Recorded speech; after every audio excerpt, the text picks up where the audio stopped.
Welcome back to my channel accounting gateway. போன வீடியோவில் நம்ம இன்கம்ப்ளீட் ரெக்கார்ட்ஸை பற்றின அந்த யூனிட்டை நம்ம ஸ்டார்ட் பண்ணோம். Unit number 1. அதில் வந்து இன்கம்ப்ளீட் ரெக்கார்ட்ஸ்னால் என்ன, அந்த மாதிரியான விஷயங்களை அதில் பார்த்தோம். அந்த வீடியோட கண்டினியூஷன் தான் இது. இன்கம்ப்ளீட் ரெக்கார்ட்ஸில் என்னென்ன ஸ்டேட்மெண்ட்ஸ் மெயின்டைன் பண்ணுவாங்க, எப்படி வந்து ப்ராஃபிட் அண்ட் லாஸை தெரிஞ்சுப்பாங்கன்றதான் இந்த வீடியோவில் நம்ம பார்க்க போகிறோம். இப்போ இன்கம்ப்ளீட் ரெக்கார்ட்ஸில் மெயினாக அவங்க வந்து ரெண்டு ஸ்டேட்மெண்ட் தான் அவங்க ரெடி பண்ணுவாங்க. ஒன்று வந்து ஸ்டேட்மெண்ட் ஆஃப் அஃபேர்ஸ்,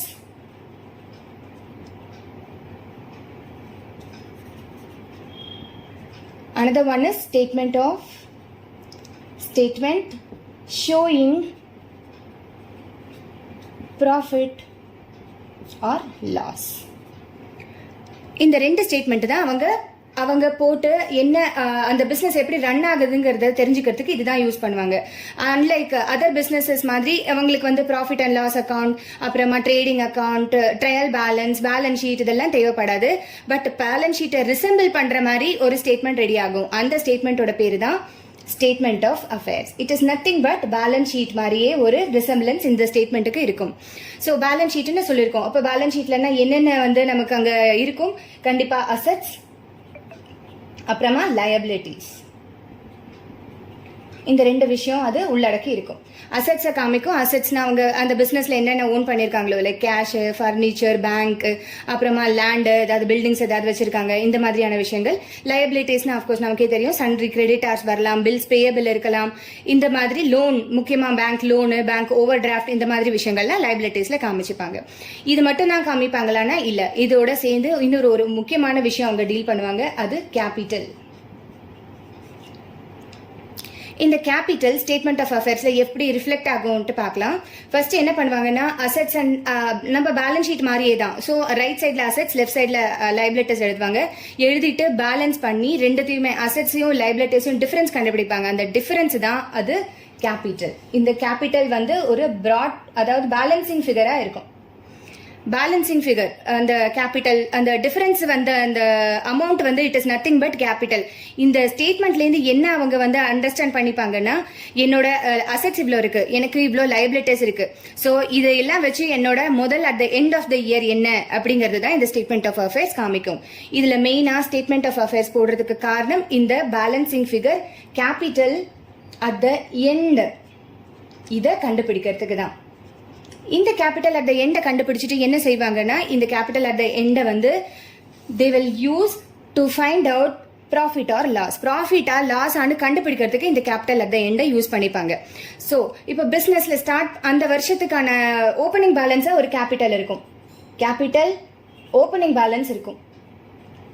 அதே மாதிரி கேபிட்டல் க்ளோசிங் பேலன்ஸ் இப்போ இதுல இருந்து கண்டுபிடிச்சிருப்பாங்க. இந்த டிஃபரன்ஸ் ஃபிகர் சொன்னேன் இல்லையா, balancing figure, capital at the end நமக்கு கிடைச்சிருச்சு. எண்ட் அதாவது க்ளோசிங் பேலன்ஸ். இந்த capital at the end closing balance சொன்னேன் இல்லையா, இந்த க்ளோசிங் பேலன்ஸும் ஓப்பனிங் பேலன்ஸையும் வச்சு ப்ராஃபிட் ஆர் லாஸா கண்டுபிடிச்சிப்பாங்க. ஓப்பனிங் பேலன்ஸையும் கேபிட்டல் எண்டையும் வந்து டிஃபரன்ஸ் கண்டுபிடிப்பாங்க. அந்த டிஃபரன்ஸை கண்டுபிடிச்சிட்டு பாசிட்டிவா வந்தா ப்ராஃபிட், நெகட்டிவா வந்தா லாஸ், அதுதான் அவங்க அனலைஸ் பண்ணி தெரிஞ்சுப்பாங்க. வெறும் இது மட்டும் தான் கன்சிடர் பண்ணுவாங்கன்னா கிடையாது, இன்னும் ஒரு 2 அமௌண்ட் இதோட சேர்ந்து கன்சிடர் பண்ணிப்பாங்க. அது என்னென்னு மட்டும் இப்போ சொல்றேன். அது வந்து டிராயிங்ஸ், அடுத்தது அடிஷ்னல் கேபிட்டல். அந்த ஓனர் ஏதாவது போட்டிருந்தாருன்னா அந்த அடிஷ்னல் கேபிட்டலை கன்சிடர் பண்ணிப்பாங்க. இந்த 2 விஷயத்தையும் இன்க்ளூட் பண்ணிட்டு, டிராயிங்ஸையும் அடிஷனல் கேபிட்டலையும் இன்க்ளூட் பண்ணிட்டு, அது கூட இந்த ஓப்பனிங் பேலன்ஸையும் க்ளோசிங் பேலன்ஸையும் கன்சிடர் பண்ணி they will find out weather அந்த கம்பெனி, அந்த பிசினஸ் வந்து ப்ராஃபிட்டா லாஸா என்னங்கிறத வச்சு தெரிஞ்சுப்பாங்க. இப்போ வந்து தனித்தனியா இந்த ஸ்டேட்மெண்ட்டை பார்க்கலாம். முதல்ல இந்த வீடியோல நம்ம ஸ்டேட்மெண்ட் ஆஃப் அஃபேர்ஸ் நல்லா அண்டர்ஸ்டாண்ட் பண்ணிக்கலாம். அடுத்த வீடியோவை கண்டிப்பா மறக்காம பாருங்க. அதுக்கு முன்னாடி எங்க சேனலை கட்டாயம் சப்ஸ்கிரைப் பண்ணுங்க, இதை வியூ பண்றவங்க எல்லாருமே.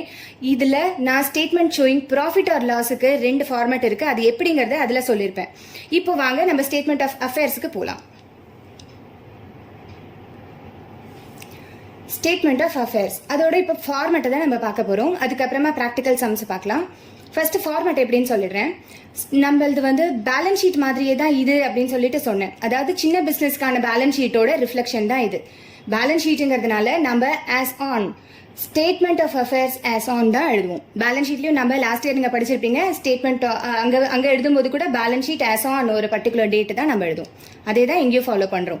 இந்த ஃபார்மேட்டும் அதே மாதிரி தான். லெஃப்ட் சைடு லைபிலிட்டிஸ் வரப்போகுது, ரைட் சைடு அசெட்ஸ் வரப்போகுது. இப்போ லெஃப்ட் சைடு லைபிலிட்டிஸ்ல என்னென்ன ஐட்டம்ஸ் வந்து லைபிலிட்டிஸ்ல லிஸ்ட் டவுன் ஆகுன்றது ஒரு ஐடியாக்காக சொல்றேன். யூஸ்வலா என்னன்னா நம்ம சம்ஸ்ல வந்து என்ன கொடுத்துருக்காங்களோ அதை பேஸ் பண்ணி தான் இந்த ஃபார்மேட்டை நம்ம அதுக்கேற்ற மாதிரி இதை மாத்திக்கணும். ஸோ நம்ம சம்ல வந்து என்னென்ன அசெட்ஸ் கொடுத்துருக்காங்க, என்னென்ன லைபிலிட்டிஸ் கொடுத்துருக்காங்கன்னு ஃபர்ஸ்ட் அண்டர்ஸ்டாண்ட் பண்ணிக்கணும். அதை அண்டர்ஸ்டாண்ட் பண்ணிட்டு அதை வந்து பிரிச்சு எழுதிக்கணும். இதெல்லாம் லைபிலிட்டி, இதெல்லாம் அசெட் அப்படின்னு எழுதிக்கிட்டு அது ரொம்ப ஈஸியா இருக்கும். இப்போ லைபிலிட்டி சைடு என்னென்ன வரலாம்ங்கிறத பார்க்கலாம். கிரெடிட்டார்ஸ் வரும், அதாவது சன்ட்ரி கிரெடிட்டார்ஸ் ஒரு சும்மா ஒரு ரஃபா ஒரு ஃபிகர் எழுதுறதுக்காக XXX அந்த மாதிரி எழுதுறேன், எக்ஸ்ன்ட்டு மென்ஷன் பண்றேன் அது அமௌண்ட்டு. இது வந்து ருபீஸ், இந்த இடம் rupees. Format is just the same like balance sheet. அது எப்படி போடுவோமோ அப்படிதான் இதையும் போடுவோம். கிரெடிட்டார்ஸ் லெஃப்ட் சைடு வரும். நெக்ஸ்ட் பில் பேயபிள் வரலாம், அதுக்கும் ஒரு ரஃபா ஒரு அமௌண்ட் மாதிரி மென்ஷன் பண்றேன். அடுத்தது வந்து மெயினா பேங்க் லோன் இல்லைன்னா பேங்க் ஓடி. பேங்க் லோன் அவர் ஏதாவது வச்சிருந்தாருன்னா அது வரலாம். வேற இதுன்னு பார்த்தோம்னா அவுட்ஸ்டாண்டிங் எக்ஸ்பென்சஸ் இங்கே வரலாம். இப்போ இந்த 4 ஐட்டமை வச்சு நம்ம இதை ஃபார்மேட்டை மட்டும் அண்டர்ஸ்டாண்ட் பண்ணிக்கலாம். அதே மாதிரி அசெட் சைடு கேஷ் வரும், கேஷ் ஒரு அமௌண்ட். அப்புறமா பேங்க் இருக்கலாம், பேங்க்ல ஏதாவது பைசா டெபாசிட் பண்ணியிருந்தாருன்னா அது. மெயினாக வந்து டெட்டார்ஸ், இங்கே எப்படி கிரெடிட்டார்ஸ் வருதோ அசெட் சைடில் டெட்டார்ஸ் வரலாம். அது வரலாம்னு ஏன் சொல்றேன்னா அந்த கொஷின்ல அது இருக்கலாம், இல்லாமையும் இருக்கலாம், அதனால அப்படி சொல்றேன். Okay, next bills receivable. இங்க பில்ஸ் பேயபிள் வந்திருக்கு, இங்க பில்ஸ் ரிசீவபிள் வருது. இப்போ இவ்வளவுதான் நமக்கு வந்து அசெட்ஸ்ன்ட்டு வச்சுக்கலாம். ஒரு ஃபார் எக்ஸாம்பிள் இதை தவிர பேக் என்ன வேணாது இருக்கலாம். ஸோ அது எல்லாமே என்ன பண்ணா பிரிச்சு எழுதிக்கும் போது நம்ம இந்த ஃபார்மேட்ல எழுதிக்கணும். எழுதிட்டு இந்த சைடு ஃபுல்லா டோட்டல் பண்ணிக்கணும். இந்த சைடு ஃபுல்லானா அசெட்ஸை டோட்டல் பண்ணி வச்சிருப்பேன். அதே மாதிரி லயபிலிட்டிஸையும் டோட்டல் பண்ணி தனியா ஒரு ரஃப் காலம்ல எழுதி வச்சுப்பேன். இது ஒரு அமௌண்ட்னு வச்சுக்கலாம். அசெட்ஸ் ஒரு அமௌண்ட் இருக்கு, லயபிலிட்டிஸும் ஒரு அமௌண்ட் இருக்கு. இது ரெண்டுத்தோட டிஃபரன்ஸை கண்டுபிடிக்கணும். அசெட்ஸ் மைனஸ் லயபிலிட்டி கண்டுபிடிக்கணும். அசெட்ஸ் மைனஸ் லயபிலிட்டி கண்டுபிடிக்கும் போது ஒரு அமௌண்ட் வரும். இந்த அமௌண்ட்டையும் நான் லெஸ் பண்ணுவேன். லெஸ் பண்ணும்போது ஒரு அமௌண்ட் கிடைக்கும். அந்த amount is nothing but balancing figure. இந்த பேலன்சிங் ஃபிகர் தான் closing balance of capital. Capital at the end. Capital at the end இந்த அமௌண்ட் கண்டுபிடிச்சிருக்கிறதுக்காக தான் இந்த ஸ்டேட்மெண்ட் ஆஃப் அஃபேர்ஸை நம்ம கிட்ட இருக்கிற சொத்து, நம்ம கிட்ட நம்ம கொடுக்க வேண்டிய அமௌண்ட் இந்த மாதிரி ஏதாவது இருந்ததுன்னா அது இந்த சைடு லைபிலிட்டி சைடில் எழுதிட்டு அது ரெண்டுத்தையுமே இந்த சைடு டோட்டல் பண்றோம், இந்த சைடும் டோட்டல் பண்றோம். இது ரஃப் ஃபிகர் தான். இந்த ரஃப் ஃபிகரை இந்த அசெட்டோட டோட்டல்லேருந்து மைனஸ் பண்ணுவோம். மைனஸ் பண்ணும்போது கேபிட்டல் அட் த எண்ட் கிடைக்கும். இப்போ கேபிட்டல் இந்த பிகினிங் ஆஃப் த பிசினஸ் என்ன, beginning of the accounting year என்னவா இருக்கும், அவரோட லாஸ்ட் இயர் க்ளோசிங் பேலன்ஸ் தான் இந்த வருஷத்தோட ஓப்பனிங் பேலன்ஸ். ஸோ இப்போ வந்து ஃபர்தரா இதை இன்னும் அண்டர்ஸ்டாண்ட் பண்ணிக்கிறதுக்கு ஒரு சின்ன எக்ஸாம்பிள் பார்க்கலாம் வாங்க. இப்போ இந்த எக்ஸாம்பிள் சம்ம வந்து நம்ம பார்க்கலாம். Statement of affairs as on. இங்க வந்து டேட்லாம் எதுவும் மென்ஷன் பண்ணலை நான், ஸோ அதனால சும்மா பிளாங்கா விட்டுருக்கேன் ஆஸ் ஆன் போட்டு. இப்போ சம்ம வந்து அண்டர்ஸ்டாண்ட் பண்ணிக்கலாம். ஃபர்ஸ்ட் கேஷ் கொடுத்துருக்காங்க 4000, debtor, bills receivable, bills payable கொடுத்துருக்கு, மிஷினரி கொடுத்துருக்கு, ஃபர்னிச்சர், கிரெடிட்டார்ஸ், ஸ்டாக் இதெல்லாம் கொடுத்துருக்காங்க. இப்போ நாங்கள் வந்து யூஸ்வலாக எப்படி வந்து ஒரு ட்ரிக் அப்படின்னா என்னென்ன ஐட்டம்ஸ் இங்கே ஸ்பெசிஃபை பண்ணியிருக்காங்களோ அந்த ஐட்டம் வந்து என்னென்ன டைப் ஆஃப் அக்கௌண்ட்னு ஃபர்ஸ்ட் அனலைஸ் பண்ணி வச்சுப்போம். என்னென்ன அசெட்ஸ், என்னென்ன லைபிலிட்டிஸ், பேசிக்கா அவ்வளோதான். ஸோ கேஷ் வந்து 4000 rupees கொடுத்துருக்காங்க. இது வந்து ஒரு அசெட், இது மார்க் பண்ணி வச்சுப்போம். டெட்டார் இதுவும் ஒரு அசெட். பில்ஸ் ரிசீவபிள் அகெயின் இது ஒரு அசெட். அடுத்து பில்ஸ் பேயபிள் இது லயபிலிட்டி. மிஷினரி அசெட் நமக்கு தெரியும். ஃபர்னிச்சர் வந்து ஒரு அசெட் நமக்கு தெரியும். கிரெடிட்டார்ஸ் லயபிலிட்டி, ஸ்டாக் வந்து ஒரு அசெட். இப்படி நம்ம மார்க் பண்ணி வச்சுக்கிட்டோம்னா நமக்கு இங்க எடுத்து எழுதும்போது எந்த கன்ஃபியூஷனுமே வராது. ஸோ கிளியரா இருக்கும், நமக்கு டைமும் ரொம்ப சேவ் ஆகும் இந்த மாதிரி எழுதி வச்சுக்கிறதால. இப்போ ஃபர்ஸ்ட் வந்து கேஷ்னு சொல்லியிருக்கேன். ஸோ கேஷ் வந்து ஏன்னு மார்க் பண்ணதால நான் கேஷை இந்த சைடு எழுதிக்கிறேன். Cash is 4000 rupees. அடுத்து டெட்டார் இருக்கு. நான் இந்த ஐட்டம் வந்து எழுதி முடிச்சிட்டேன்றதுனால ஒரு சின்ன டிக் போட்டுக்கிறேன் என்னோட ரெஃபரன்ஸ்க்காக. நான் இந்த ஐட்டம் மிஸ் பண்ணாமையும் இருப்பேன், நான் எழுதின அமௌண்ட்டை ஒரு தடவை கிராஸ் செக்கும் பண்ணிப்பேன். இந்த டிக்குக்கு 2 மீனிங் நம்ம கொடுத்து நம்ம அந்த டிக்கை வந்து யூஸ் பண்ணிக்கலாம். டெட்டார், அடுத்த டெட்டார் நான் எழுத போறேன். டெட்டார் 70,000 ஒரு கிராஸ் செக்குக்காக தான் இது. அது ப்ராக்டிக்கலி அப்படி பண்ணும்போது ரொம்ப ஹெல்ப்ஃபுல்லா இருக்கும், நம்ம எந்த ஐட்டமுமே மிஸ் பண்ண மாட்டோம். இது debtor.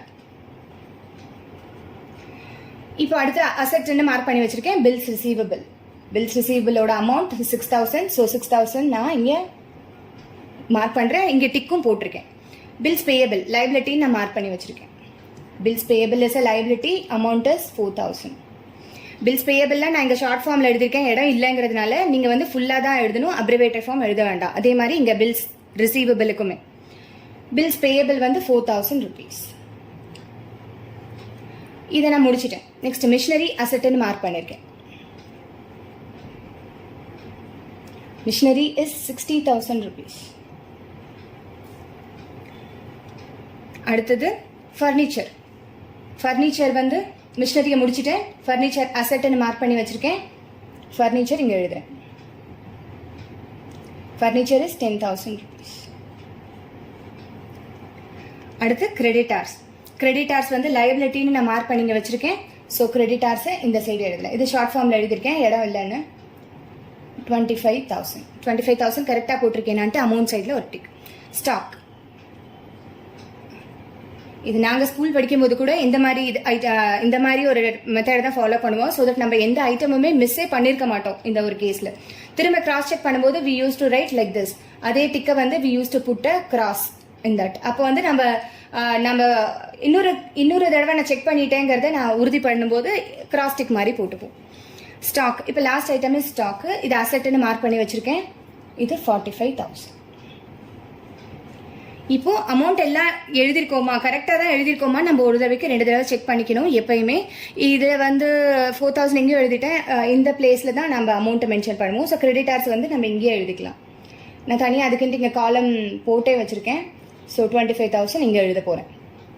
So bills receivable is 4,000, creditors is 25,000. இப்போ நம்ம டோட்டல் போட்டு பார்க்கணும்.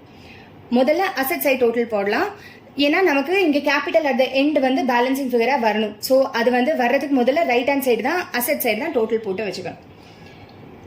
இப்போ ஒரு தடவை 40,000 நான் என்னோட அமௌண்ட் எல்லாம் செக் பண்ணிக்கிறேன். 70,000, 6,000, 60,000, 10,000 அண்ட் 45,000. இது வந்து இப்போ டோட்டல் போட போகிறேன்.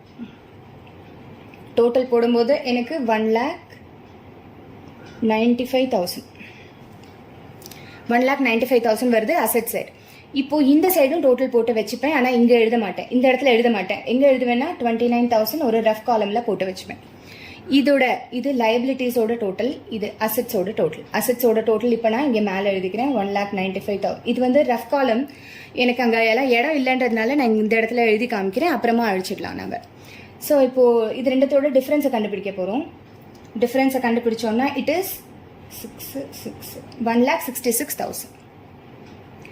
1,66,000 எனக்கு டிஃப்ரென்ஸ் வருது. இந்த டிஃப்ரென்ஸ் வந்து எங்கே வரணும், இந்த இடத்துல வரணும். இந்த இடத்துல இருக்கிற இந்த அமௌண்ட்டோட பேர் வந்து கேபிட்டல் அட் த எண்ட். இதுதான் balancing figure. Capital at the end balancing ஃபிகருங்கிறத நீங்கள் இங்கே கட்டாயம் மென்ஷன் பண்ணணும். மென்ஷன் பண்ணாதான் நம்ம இதை வந்து கண்டுபிடிச்சிருக்கோன்ட்டு அவங்களுக்கு தெரியும். இப்போ நீங்கள் டோட்டல் போட்டு பார்க்கணும். 1,95,000 வந்துச்சுன்னா உங்களோட ஆன்சர் கரெக்டுன்னு அர்த்தம். இப்போ 1,95,000 ரெண்டு சைடும் வரணும். இதெல்லாம் டோட்டல் பண்ணி பார்க்கும்போது 1,95,000 வரும். 1,95,000 இந்த பேலன்சிங் ஃபிகர் வந்து கரெக்டுன்னு அர்த்தம். அப்படி நீங்கள் ரெண்டுமே டேலி ஆயிடுச்சுன்னா இந்த நம்ம கண்டுபிடிச்ச இந்த பேலன்சிங் ஃபிகர் கரெக்ட் அப்படிங்கிறத நம்ம வந்து அண்டர்ஸ்டாண்ட் பண்ணிக்கலாம். இப்போ இந்த ஃபார்மெட்டை வச்சு எப்படி நம்ம இந்த எக்ஸாம்பிளை வந்து ஃபில் பண்ணுங்கிறத பார்த்தீங்க. இதே மாதிரி இன்னும் ஒரு சின்ன எக்ஸாம்பிள் போடலாம். ஸோ தட் நமக்கு ஸ்டேட்மெண்ட் ஆஃப் அஃபேர்ஸ்ல இன்னும் கொஞ்சம் கான்ஃபிடன்ஸ் கிடைக்கும். இப்போ எக்ஸாம்பிள் 2 பார்க்கலாம். இது வந்து இன்னும் ஃபர்தராக அண்டர்ஸ்டாண்ட் பண்ணிக்கிறதுக்காக இன்னொரு எக்ஸாம்பிள் போட்டு காமிக்கிறேன். இப்போ வந்து இந்த செட் ஆஃப் இன்ஸ்ட்ரக்ஷன்ஸ் நமக்கு கொடுத்துருக்காங்க. இந்த செட் ஆஃப் ஐட்டம்ஸ் எல்லாம் இங்கே இருக்குது. அசெட்ஸும் லைபிலிட்டியும் மிக்ஸ் பண்ணி இருக்கிறதால நம்ம முதல் வேலையாக என்ன பண்ணுவோம்னா அசெட்டையும் லைபிலிட்டியும் தனித்தனியாக ஐடென்டிஃபை பண்ணி வச்சுப்போம். அது ரொம்ப அவசியம். அப்படி பண்ணுறது ரொம்ப டைம் சேவிங்காக இருக்கும். ஃபர்ஸ்ட் கேஷ் என்ன அப்படின்னா that is an asset, we all know. Stock வந்து கட்டாயம் ஒரு அசெட் தான். டெட்டார்ஸ் நமக்கு வந்து டெட்டார்ஸ் அசெட்டுங்கிறத நம்ம நிறைய தடவை பார்த்துட்டோம். கிரெடிட்டார்ஸ் அதே மாதிரி கிரெடிட்டார்ஸ் ஒரு லயபிலிட்டி. லோன் பேங்க்லேருந்து கடன் வாங்கியிருக்காங்க, ஸோ அது ஒரு லயபிலிட்டி, நம்ம திருப்பி கொடுக்க வேண்டியது. பிரிமிசஸ் அப்படின்னா இடம், அந்த பில்டிங் இருக்கிற அந்த இடம், பிஸ்னஸோட பிரிமிசஸ், எங்கே அந்த பிஸ்னஸ் ரன் ஆகுதோ அந்த இடம். இல்லை மைட்டு போய் அவங்களுக்கு அந்த பிஸ்னஸ்க்காக யூஸ் பண்ணுற வேற ஒரு இடமா கூட இருக்கலாம். பிஸ்னஸ்க்காக யூஸ் பண்ணுற இடம் அப்படி அண்டர்ஸ்டாண்ட் பண்ணிக்கலாம். இது வந்து ஒரு அசெட். இப்போ நம்ம வந்து பில்டிங் பிரிமிசஸ் வந்து அசெட்டுங்கிறத வந்து நம்ம இப்போ ஐடென்டிஃபை பண்ணி வச்சிருக்கோம். நெக்ஸ்ட் ஃபர்னிச்சரும் ஒரு அசெட். இதை ஐடென்டிஃபை பண்ணி வச்சுட்டு ஒரு தடவை நீங்கள் இன்னொரு தடவை அதை வந்து பார்க்கறதும் ரொம்ப ரொம்ப யூஸ்ஃபுல்லாக இருக்கும். ஆக்சுவலாக வி வில் நாட் மிஸ். எதையுமே நம்ம வந்து தப்பாக மார்க் பண்ணிட்டோங்கிற அந்த ஒரு பண்ணலை அப்படிங்கிற ஒரு கான்ஃபிடென்ஸை பண்ணுறதுக்கு கொண்டு வரதுக்கு தான் இன்னொரு தடவை செக் பண்ண சொல்கிறேன். முதல்ல இப்போ கேஷ் நம்ம எழுதியிருக்கோம். கேஷ் வந்து அசெட்டை ஐடென்டிஃபை பண்ணதால நான் ஈஸியாக இங்கே அதை ஏன்னு இருக்கிறதால நான் இங்கே அதை அப்படியே ஜஸ்ட் காப்பி பண்ணிடுவேன். 43,000 அங்கே என்ன இருக்கோ அமௌண்ட்டையும் கிராஸ் செக் பண்ணிக்கோங்க. ஒரு தடவை அமௌண்ட்டையும் கிராஸ் செக் பண்ணிவிட்டு அதை எழுதிடுங்க. ஸோ இங்கே நான் டிக் மார்க் போட்டுறேன். ஸ்டாக் வந்து அசெட்டை ஐடென்டிஃபை பண்ணியிருக்கோம். Stock is 1,20,000.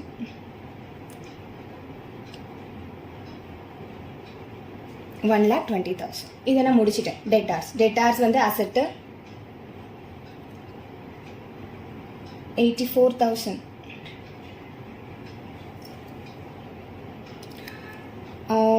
ரொம்ப இதாக இருக்குது, கிராம்படாக இருக்குது, அதனால நான் திரும்ப ரீரைட் பண்ணுறேன். கொஞ்சம் பெருசு பண்ணிக்கிறேன் நான் அந்த பிளாக்ஸ். இந்த காலமை வந்து கொஞ்சம் பெருசு பண்ணிட்டேன், வேறு ஒன்றும் இல்லை. ஸோ இப்போ நான் கேஷ் வந்து எழுத போகிறது, கேஷ் வந்து 43,000 எழுத போகிறேன். ஸ்டாக் வந்து 1,20,000.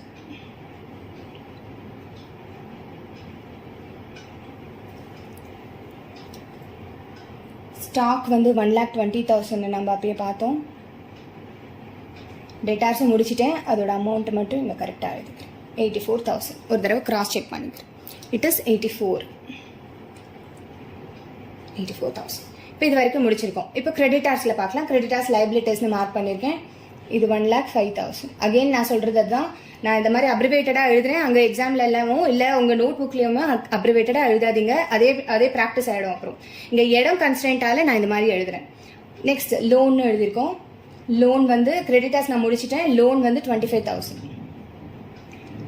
அது லைபிலிட்டின்னு ஆல்ரெடி நான் மார்க் பண்ணியிருக்கேன். ப்ரிமிசஸ் அசெட்டுன்ட்டு பார்த்துருக்கோம். Premises asset 2,50,000. இப்போ லாஸ்ட்டாக இருக்கிற item furniture is an asset. Furniture வந்து 33,000. இப்போ நம்ம முதல்ல எதை கால்குலேட் பண்ணுவோம்? முதல்ல அசெட்டோட டோட்டலை கால்குலேட் பண்ணுவோம். அசெட்டோட டோட்டலை கால்குலேட் பண்ணும்போது வர்ற அமௌண்ட் வந்து 5,30,000.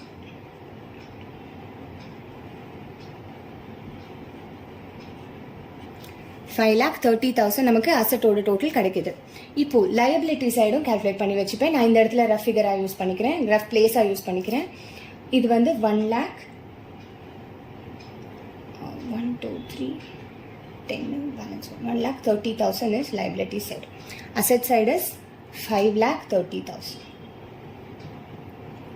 இது liabilityயோட டோட்டல், இது அசெட்டோட டோட்டல். இப்போ இது ரெண்டுத்துக்கு டிஃப்ரென்ஸ் கண்டுபிடிக்கிறோம். டிஃப்ரென்ஸ் கண்டுபிடிச்சா 4 lakhs வருது. இந்த 4 lakhs என்ன அமௌண்ட்? இந்த 4 lakhs தான் கேபிட்டல் அட் த எண்ட்.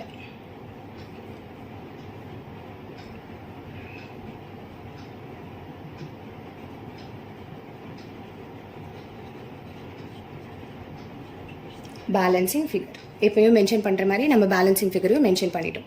இப்போ இப்படியே விட்டுடாதீங்க, இந்த சைடு டோட்டலும் போட்டு பாருங்கள். இந்த சைடு டோட்டல் வந்து டேலி ஆகணும், அப்போ தான் நம்மளோட ஆன்சர் கரெக்டுன்னு அர்த்தம். இது 4 lakhs. ஓகே, 4 lakhs வந்து இந்த இடத்துல டோட்டல். இப்போ நமக்கு 5,30,000. 5,30,000 இந்த சைடும் டோட்டல் வந்துருச்சு, இந்த சைடும் டோட்டல் இப்போ நமக்கு டேலி ஆயிடுச்சு. நம்மளோட பேலன்சிங் ஃபிகர் கரெக்டாக வந்துச்சு. அது ஏன் நம்ம கிராஸ் செக் பண்ணிக்கிறதுக்கு அப்படின்ட்டு சொல்கிறேன் அப்படின்னா, இந்த 4 lakhs நம்ம கண்டுபிடிச்சோம் இல்லையா, சப்ட்ராக்ட் பண்ணி கண்டுபிடிச்சோம். மைட் பி நம்ம அந்த இடத்துல ஏதாவது தப்பு பண்ணியிருந்தா இது டேலி ஆகாது. அதனால இது ஒரு செக்காக வச்சுக்கோங்கன்னு சொல்கிறேன், அவ்வளோதான். ஸோ இப்படி தான் நம்ம இந்த ஸ்டேட்மெண்ட் ஆஃப் அஃபேர்ஸை வந்து போடுவோம். ஸ்டேட்மெண்ட் ஆஃப் அஃபேர்ஸ்லேருந்து மெயினாக நம்ம என்ன கண்டுபிடிக்கிறோம்னா, at the end, capital at the end கண்டுபிடிக்கிறோம். ஒரு சில சம்ஸில் வந்து இதே மாதிரி இப்போ இது வந்து கேபிட்டல் அட் த எண்டோட ஃபிகர்ஸ், எண்டோட ஃபிகர் நம்ம இது கண்டுபிடிச்சிருக்கிறது. இங்கே கொடுத்துருக்கிறதெல்லாம் அட் த எண்டோட ஃபிகர்ஸ். இந்த அமௌண்ட் கொடுத்துருக்கிறது எல்லாமே cash at the end of accounting year, stock at the end of accounting year. இதே மாதிரி ஒரு சில டைம் ஓப்பனிங் பேலன்ஸ் அவங்களே கொடுத்துடுவாங்க. ஓப்பனிங் பேலன்ஸ் கொடுக்கலன்னா இதே மாதிரி ஃபிகர்ஸ் கொடுத்து, இதே மாதிரி ஐட்டம்ஸ் எல்லாம் கொடுத்து அவங்களோட ஓப்பனிங் பேலன்ஸே கண்டுபிடிக்க சொல்லுவாங்க. அதுக்கும் ஒரு கன்ஃபியூஷனுமே கிடையாது. இப்போ எப்படி பேலன்சிங் ஃபிகராக கேபிட்டல் அட் த எண்டை நம்ம கண்டுபிடிச்சோமோ அதே மாதிரி இந்த அசெட் சைடு எல்லாம் ஃபில் பண்ணிடணும், லைபிலிட்டி சைடு எல்லாம் ஃபில் பண்ணிடணும். ஃபில் பண்ணிட்டு வர டிஃபரன்ஸ், அது எந்த அமௌண்ட்டை நம்ம எடுத்துப்போம் அப்படின்னா, அந்த பிகினிங்ல கொடுத்துருப்பாங்க, அதாவது cash at the beginning of the year, stock at the beginning of the year, அந்த அமௌண்ட் எல்லாம் இங்கே இதே ஃபார்மேட்ல அதெல்லாமே ரிப்ளிகா பண்ணி பேஸ்ட் பண்ணிட்டு டோட்டலை கண்டுபிடிச்சு கிரெடிட் அசெட்ஸுக்கும் லைபிலிட்டிஸும் டிஃபரன்ஸ் கண்டுபிடிச்சிங்கன்னா கேபிட்டல் இந்த பிகினிங் கிடைச்சிடும். ஒரு சில சம்ஸ்க்கு தான் அந்த மாதிரி கொடுத்துருப்பாங்க. முக்கால்வாசி சம்ஸ்க்கு ஓப்பனிங் பேலன்ஸ் கொடுத்துருவாங்க. அப்படி கொடுக்காத சம்ஸுக்கு நம்ம என்ன பண்ணணும்னா, நம்ம அதை பார்த்துட்டு கன்ஃபியூஷனோ இல்லை எந்த விதமான பயமோ தேவையில்லை. இதை எப்படி ஸ்டேட்மெண்ட் ஆஃப் அஃபேர்ஸ் போட்டு கேபிட்டல் அட் த எண்ட் கண்டுபிடிச்சோமோ அதே மாதிரி தான் நாம் அதுக்கு யூஸ் பண்ண போகிற வேல்யூ வந்து கேபிட்டல் இந்த பிகினிங்கோட அமௌண்ட்ஸ் எல்லாம் யூஸ் பண்ணுவோம். அந்த அசெட் வேல்யூவோ லைபிலிட்டி வேல்யூவோ அது எல்லாமே யூஸ் பண்ணி அந்த டிஃபரன்ஸை கண்டுபிடிச்சு இதே ஃபார்மேட்ல போடணும். அந்த டிஃபரன்ஸை கண்டுபிடிக்கிறது கேபிட்டல் இந்த பிகினிங்கா கிடைக்கும். பிகினிங் ஃபிகர்ஸ் ரொம்ப சிம்பிளா சொல்லணும்னா, பிகினிங் ஃபிகர்ஸ் எல்லாம் போட்டு நம்ம கண்டுபிடிச்சா அது கேபிட்டல் இந்த பிகினிங். இது க்ளோசிங் ஃபிகர்ஸ் எல்லாம் போட்டு நம்ம கண்டுபிடிச்சா கேபிட்டல் அட் த எண்ட். அவ்வளவுதான். So simple. இதுல எந்த விதமான கன்ஃபியூஷனுமே வேண்டாம்.